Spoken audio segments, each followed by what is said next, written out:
Hello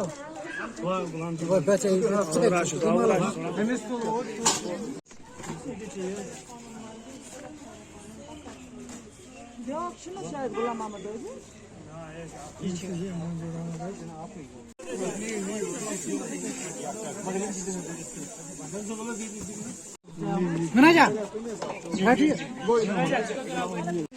अस्सलाम वालेकुम वरहमतुल्लाहि वबरकातुहू।